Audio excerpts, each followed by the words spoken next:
guys, welcome back to Cool Tool Tuesday. Here in my hands I have the new twin stem marking gauge from Luban.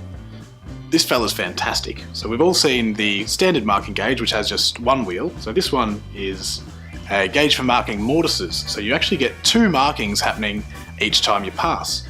It's totally adjustable, so you can set the size of your mortise by setting the space between these using the very easy and very clear scale that's printed on both of these rods. It's both metric and imperial. To set it is very simple.